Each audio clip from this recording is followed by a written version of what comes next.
Okay, after 2 hours of procrastination and a snack time later, I'm finally going to react to the closest feeling to death that isn't death by Jaden Animations. And I think my brain was putting this one off because the thumbnail said burning yourself out. And at least I believe that's what it said. And I feel like this one's going to hit a little too close to home for me.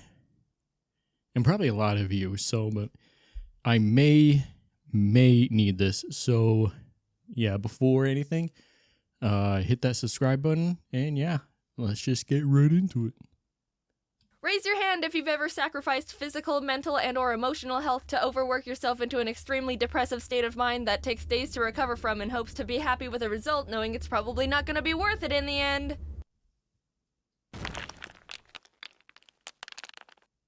Yeah, definitely.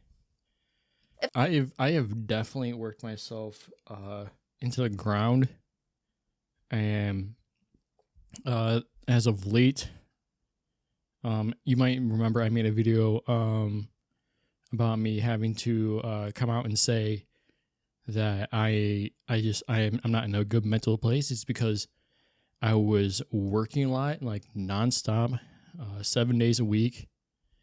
And on top of that, I was trying to keep up with streaming, keep up with videos, and it was taking a lot of mental toll. I usually did streaming to take a break from life, but then I started taking it so seriously that I forgot to just have fun with this. And yeah, I needed a mental break just to take a step back and work on myself, play games for myself, and just have fun. And then I was able to come back into it with a better frame of mind. And yeah, she said in the video, I worked myself into the ground at work, and I've never given myself a break. And I'm so hard on myself when I don't don't work. If I'm just sitting around having a free day, my brain's like, you could be streaming, you could be at work making more money. And it's like, a part of me needs to start saying, no, take a step back, relax. You're overtaxing yourself. You're starting to have back problems. Take a break, dude. If a friend came up to you and said, hey, I'm gonna go run 50 miles and refuse to eat, sleep, or take care of myself until I'm done, you'd be like, no, you doof. That's a horrible idea. You need sunscreen first. Overworking yourself has such a confusing interpretation right now. Everyone knows it's not good, but at the same time, it's also glorified. The best example— Yeah. There were people that were like, man, you work so much overtime. You work so hard. I'm like, yeah, thanks. And smiling, but in the back of my mind, I'm just like, kill me.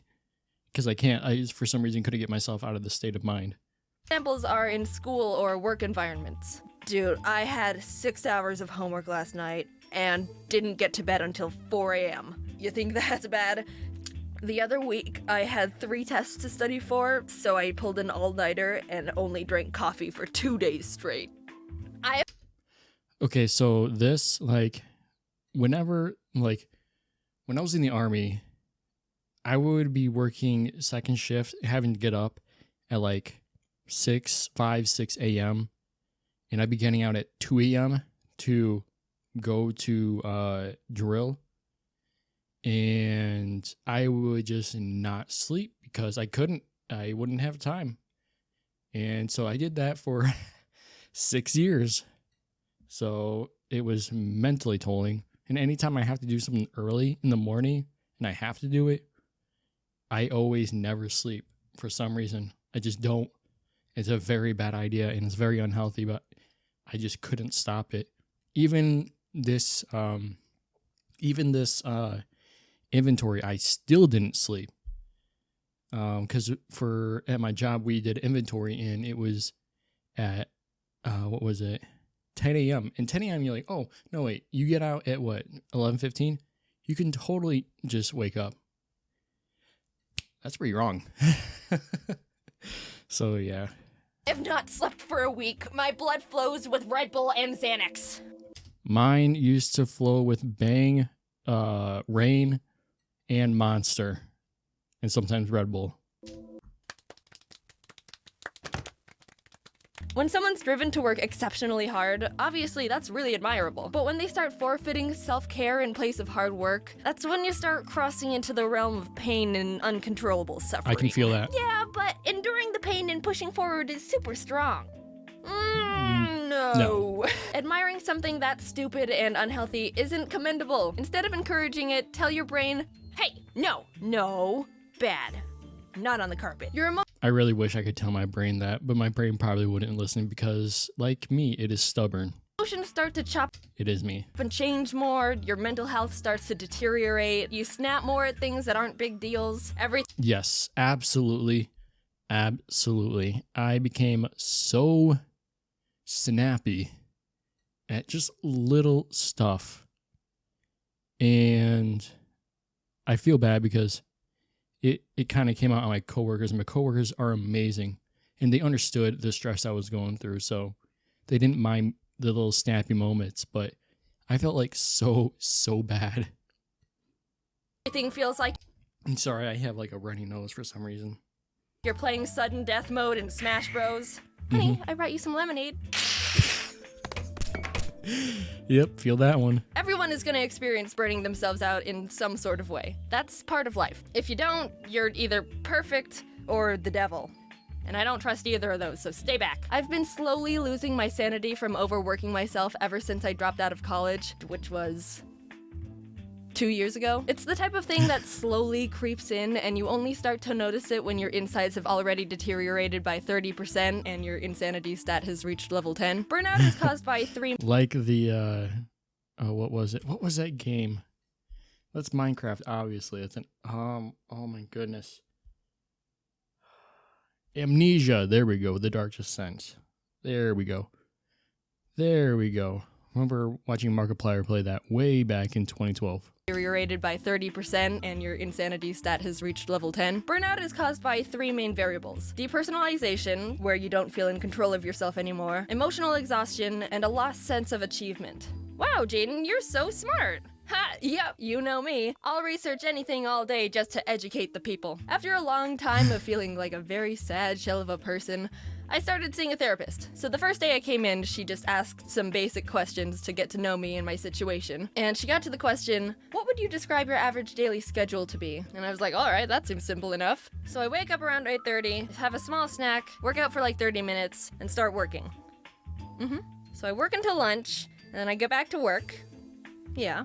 And I work until dinner, and then I work until I go to sleep. And when's that? 1 a.m. Yeah, I see the problem now. Okay, so yeah, my schedule is now I work second shift, so I wake up at a later time than first shifters, obviously. I wake up I go to work at 1, I have to be at work clocked in by 1:45, so I wake up either by 12:30 or 1. Somehow I always beat my alarm, which I'm extremely proud of because I set it to 1 o'clock just in case I don't make it, which has never happened for some reason because I think my body just wakes up naturally before it because of the anxiety of just being late anyway. So why do I even have an alarm? But like I said, it's just in case. And still am struggling with the mindset of But then I work until 10:15 at night. Then I come home, usually work on video ideas or taking care of my cats or doing laundry or cleaning or streaming. And then I go to bed. Sometimes not even really taking time for myself to actually just relax. But today, for some reason, just, got lost in YouTube videos. So, for 2 hours. if I'm not working, I'm being lazy. And the fact that I work I for feel that. myself in my own home and am my own boss doesn't help at all. Taking a break to play games? But I could be working. Eating Feel it. dinner? I could be working. Feel it. Sleeping? But I could be working. Okay, that one, That one's a mixed bag because yes, I could be working, but I do love sleeping when I can get to sleep. Working, but I could be working harder. I'm not saying this just for you, but for myself. It's okay to take personal time for yourself. Don't work your life away.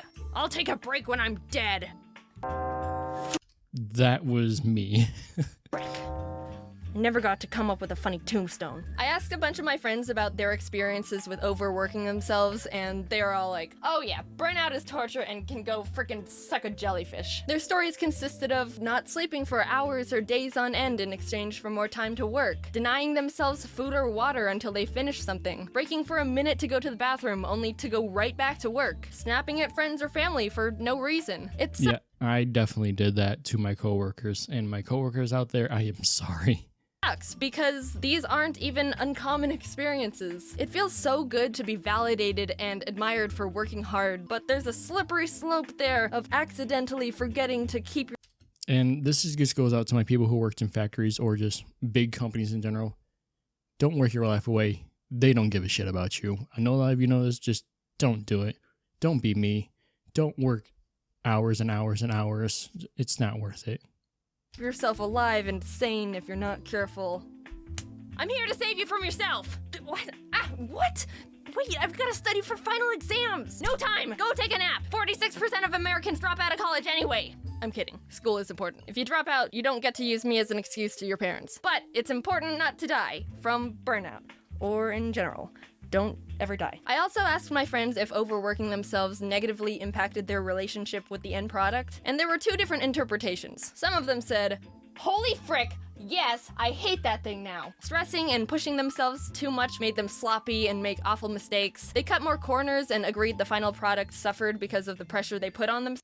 Yeah, I've definitely done that with YouTube videos, and like I look at some of them, I'm like, I could have done more editing instead of just like rushing through it. But at least, thankfully, my last a couple of videos, my cloth video and my recap of my Omega Ruby Hardcore Nuzlocke was done by my friend Bigger Bulbasaur. And I'm very grateful for that because I would have never been able to do that myself. I would have just, oh my goodness. Too much anxiety. And then anxiety causes me to rush things when I do them. Themselves. Another friend with better hair described it. That did not age well. We're just gonna probably go until we don't see him. Okay, there we go. My scientific conclusion? You suffer either way. Here, have some tips to not be emotionally damaged for a week after overworking yourself. Don't do too much of the same thing without any sort of change whatsoever. You're not a mindless work zombie in a hamster ball. Doing the same thing over and over and over and over and over and over and over is a formula for absolute misery. Atrox, who helps with animating the videos, had a good analogy, so I'm gonna steal it. So say you like chocolate. I do like chocolate. No one asked you. So imagine you hypothetically enjoy eating chocolate, but when you only eat chocolate and nothing else, you're gonna get fat. There's no question about it. It's gonna be a slow, painful death. You feel sick. That nauseous feeling in your throat and stomach that makes you want to lay down and throw up for the rest of the day. It's the same with anything else. Do more than just work and eat hypothetical chocolate all the time, because otherwise. Take time for self-care. Yeah, it sounds generic and straightforward. So then do it, you dummy! Spend time with yourself. Do something that'll refuel your juice tanks. When you're running on empty, you gotta take time to fill the tank back up to full. Don't just try to avoid the inevitable by pouring a little cup of gas in and hoping that'll tie you over. Enjoy yourself! I'm not yelling at you. I'm yelling at me, because I still have a really hard time with that one. Take a shower. It's the same here, absolutely. I don't take a lot of time to enjoy myself, ever. And I think that's why, like I said, that's why I was just at a very snappy, very depressive state where I needed to take a break for like a week. And after that, I felt so much better. But anyway. You've probably been working for 5 days straight. Take a break from social media. Sounds cliche, but it works. Spend time with friends, if you have any. Do some stretches or something that includes moving your body. I have very few friends that I can hang out with. I want to, out I really want to. Body. Exercise equals dopamine, which means less depression. Yay! Stick to a healthy... I like working out. It's just getting the motivation to do it. Like, I don't mind running. I don't mind working out. It's just getting there and getting the motivation to do it. That's the hardest part for me. Sleeping schedule. If you're a farmer, I am a farmer. No one asked you. You gotta tend to a variety of fields instead of hyper-focusing on the same one every day. Push yourself to always be trying something new or focus on improving. It's easy to get stuck in the same grind of consistency. Everyone's a unique, special snowflake, but eventually your brain is gonna start craving something different, and if it doesn't get anything new, it throws a tantrum. You get more excited about things you're going to learn and get better at. Spice everything up. If you're a lumberjack, I get anxiety about learning new things at first, but after that, then yes, it's absolutely true. I am a lumberjack. Will you cut that out? You can't keep swinging your axe continuously at trees all the time. It'll start getting too dull and become difficult to keep going. You gotta take time to stop and sharpen your tools. Keep things balanced. You can create your best ideas when you're not stressed and overworked, and sad, and tired, and feel like poop. Wait, I thought you were a farmer. No one asked you. Hey, ho, it's me again. Hope you like the video. Okay, so yes. This video I kind of did need. It's a reminder that, you know, everyone, you know, goes through burnout. And I needed to hear again that it's okay to take a break because I have a hard time doing that. Like, honestly, when I just took 2 hours to watch YouTube videos, that felt good. So, yeah. But, yeah, I've been working myself to the bone. And, I do have to, do this to keep up with bills, but I'm actually working more than I actually need to keep up. Because once you start working like that, it's hard to get out of that mindset. And you think you'll be fine and you'll just stop, but no. It become like seeing the result can get addictive, and you just keep doing it because you want that same awesome result, but then you don't realize the cycle of burnout you're putting yourself in. And eventually you crash, and you go either mentally insane or you go physically crippled. Like, I went mentally insane and I'm starting to have back problems. So I need to start taking a break, and I need to get a new mattress, but that's beside the point. Yeah, but that's just my rant. What about you guys? Do you guys ever feel burnout? Let me know in the comments. And yeah, I will see you all. I mean, that was the closest feeling to death that isn't death by J Animations. Very good video. Obviously, this is a little older video, and our style's a little bit different, but it's still really, really good. And comedy, still very good. And yeah, if you could, like the video, subscribe, share it. I don't know. It's your life. You don't have to. I'm not going to hold you to gunpoint, but yeah, I will see you all in the next video. See ya.